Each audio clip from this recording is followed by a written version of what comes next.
Alma Dufour extermine Barrot. Écoute, c'est vraiment énorme. 1 an et demi que Macron promet la reconnaissance de l'État palestinien sans agir. Mais il ne l'aura pas fallu un jour pour proposer de soutenir militairement Israël, car chasser le soutien inconditionnel, il revient au galop. Pourtant, quel que soit ce que l'on pense du régime de Khamenei, que l'on a toujours condamné, le droit international est clair. L'Iran est l'agressé et Israël l'agresseur.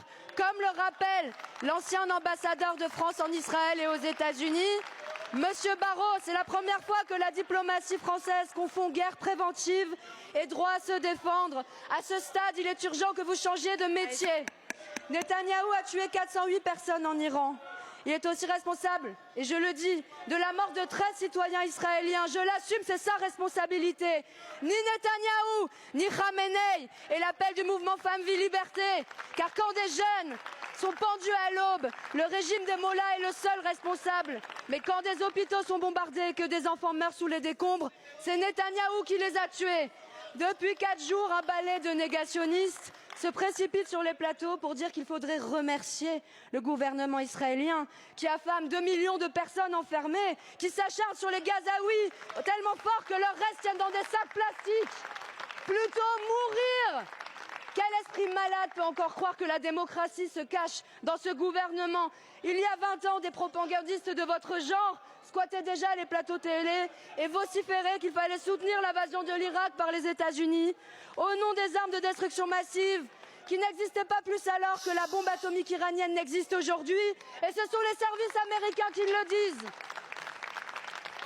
C'est l'honneur de la France d'avoir refusé de tacher ses mains du sang de millions de morts d'Irakiens qui ont suivi. Aujourd'hui, vous voulez précipiter des centaines de millions de personnes dans l'abîme. Vous nous faites honte. Votre gouvernement est transitoire. Le siège de la France au Conseil des Nations Unies est permanent. Merci beaucoup. Bravo!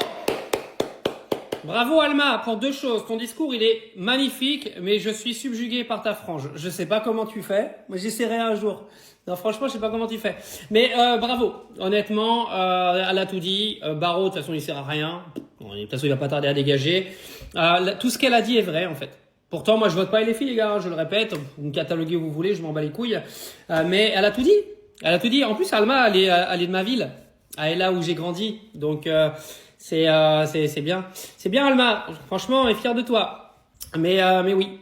Et qu'est-ce que vous voulez qu'on rajoute de plus à ce discours? On a un gouvernement français aujourd'hui qui donne de la légitimité à un Barjot de faire ce qu'il veut parce qu'il a décidé que tout ce qu'il dirait sera écouté à la lettre par nos gouvernants qui sont des soumis, qu'on se le dise. On a un gouvernement de soumis, on est un pays de soumis, on est soumis à Israël.